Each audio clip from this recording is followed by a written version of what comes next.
my name is Stephanie Cow-Fowler. I'm the Regional Settlement Coordinator for the Association for New Canadians in Forteau. And welcome to the fourth episode of Palate Encounters. Today we have Chef John Groves. He's originally from London, England. Yeah, just outside, yeah. And has been living in Labrador for 33 years. 33 years, yeah. All right. Hi, I'm John, and welcome to my kitchen. Today we're going to go right back to Europe. For centuries they've been eating a very, very cheap, economical dish called a potato leek soup, which really could have just three ingredients: potatoes, leeks, and chicken stock. However, in 1917, a French chef at the Savoy Hotel in New York felt about his childhood and said, "I'd love to add cream like we did to it." So this soup is sometimes called Vichy's Soise. You can look it up, it's hard to spell. It's Vichysssoires. And it can be served hot or cold. Now, of course, here in Labrador, we're going to do a lovely hot version. I've kind of pimped it up a little bit. I'm going to be adding some bacon and some nice cheesy bread. So you could use it for a light lunch, or you could use it for a really good supper. Fantastic appetizer, and so cheap and cheerful, especially for me and a lot of people who grow their own potatoes. We're starting off with a humble leek. Now, what is a leek? A leek is a member of the onion family, which has a mild, beautiful, buttery taste. It's lovely in stir-fries, stews, curries, soups, and casseroles.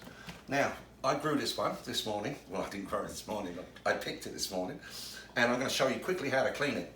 And traditionally in school, we wouldn't use the green bits, but I don't mind using a little bit of green bits. Trouble with leeks is they do trap sand. As they grow up, you can sometimes see sand growing in here. This is a really good one. So what I would do with this one is just slice it and then just cut it into little quarters like that. And that way you know that if there's any dust, you can give it a little soak. It's one of the only vegetables you really need. However, if you don't grow leeks, you can get these. Usually you can get them at Barney's, and you can get them in Quebec too. However, again, how about this? Save all the time. I got this yesterday at Barney's, and I just wanted to show you. This is just a leek, been cut, clean, quartered, ready to go. So, okay, let's just put that to one side. And I've already pre-cut some leeks here. A nice onion from the garden. We grow them and a lot of stuff from the garden. I'll show you later, but you need one medium onion, which you really don't have to cut up small because it's all going to be whizzed up at the end. However, if you want to, you can cut it up a little bit smaller and it'll cook faster. Okay, I'll stick my onions in with my leeks, and we will go over and get this starting to wilt. So I'll take you over to the other side of the kitchen now, where all the magic happens.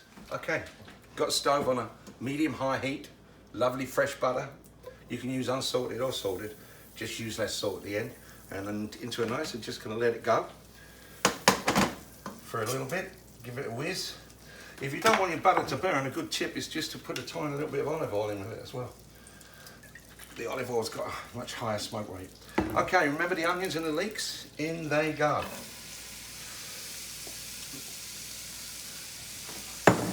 We'll give it a little swirl.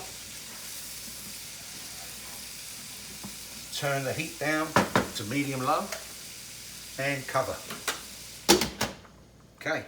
Okay, the humble potato. Well, a lot of people weren't working this year because of the corona or COVID-19. A lot of people grew potatoes this year, and man, did we have a fantastic growing season. Everybody I know had really bountiful crop of lovely potatoes. I'd like to use Yukon Gold, but because of COVID, they just couldn't get the seeds this year. However, I grew some great Kennemores, and here's what I call a large potato. We need 3 of those, or half of one of these. Okay, so show off. Right, okay, so anyway, I've got some potatoes already started, so want to cut them up. Really doesn't matter about how you cut them up. You can do, as I say, smaller means they'll cook a little faster. Now we will get ourselves the right amount of potatoes, that's about right. And the potatoes are going to act as a thickening agent. Some people like their soup really thick, and if they do, they can always put a bit of cornstarch into it, but the potatoes will do the job. We're going to head back over to the stove and add our potatoes now to our wilted greens. All right, the leeks and the onions are doing their job. We don't want any colour. In college we had to have the soup pure white, but of course good old-fashioned potato leek soup is going to be a little light green. Now this is where we would add salt and pepper. So this is some nice sea salt. You can use any kind of soup, kosher salt or just plain old table salt. That's probably enough for now. We'll re-season later. And pepper. My wife's a pepper freak, so I'm going to put a nice big pinch of black pepper. And traditionally you would have used white pepper because they didn't want to see any black spots in the soup. But that's it. Now, in with the spuds. And a carton and a half of chicken stock, or if you make your own, about a pint and a half. And that's it. That should just cover it. We'll crank the heat back up to high, and when it comes to a boil, we'll simmer it for 20 minutes to 30 minutes until the potatoes are really, really falling apart. Okay. Our leeks, potato, onions, and chicken stock, salt and pepper have come to see how tender this is? Really nice and tender. So we are now just going to add some cream. This is heavy cream.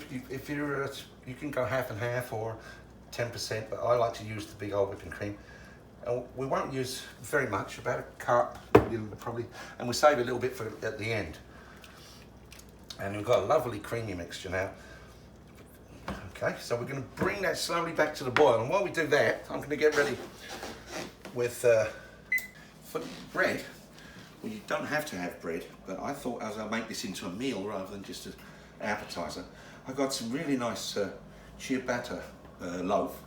And I cut it in slices, then I'm going to cut it again down the middle. I've got my oven on broil, and we're going to be adding some bacon at the end to our soup. So I did 4 rashers of bacon. I just slowly caramelized it up, and I'm going to just add a little bit of this onto our bread, just here and there, and some really nice strong cheddar cheese on top, saving of course that much bacon to go into our soup at the end. Right, so cheddar cheese on, and because we're nearly ready now, we can put this in the broiler.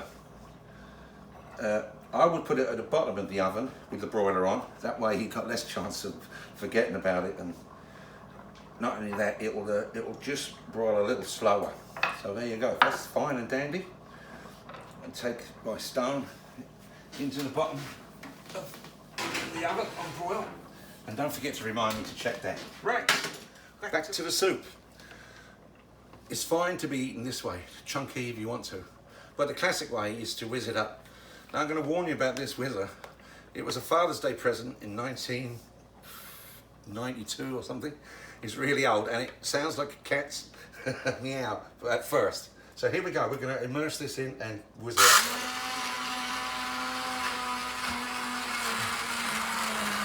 This takes a little bit of time, but you can see how the soup is thickening up.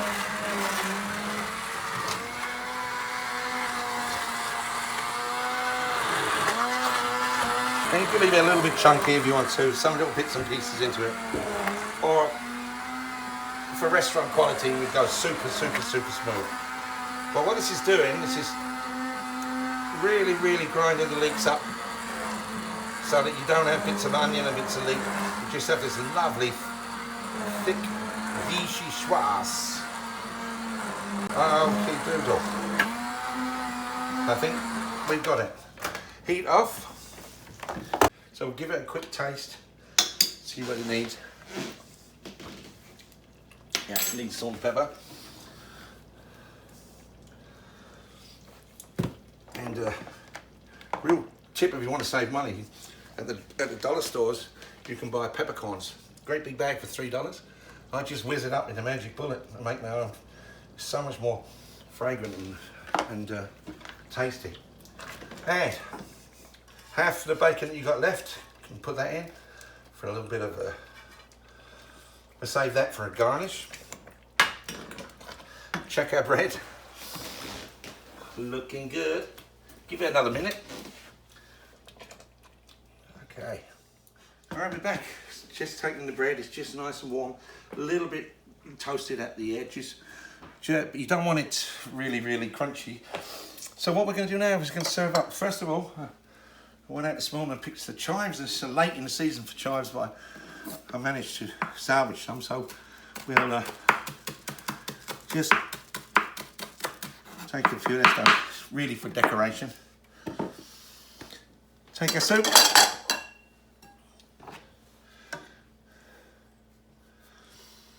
See how it's thickened up with all those potatoes? And there's still a few little lumps of potatoes in there. That doesn't hurt us all. Okay, a little bit of chives, a little bit of bacon, a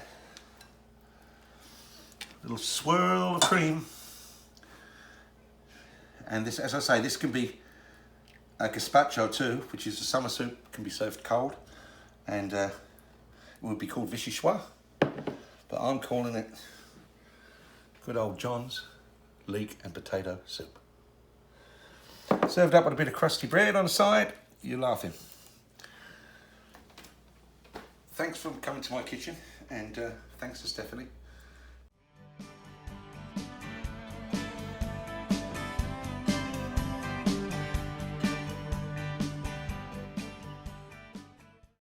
All right, thank you, Chef John, for today's soup. It's a potato leek soup, and it looks really good.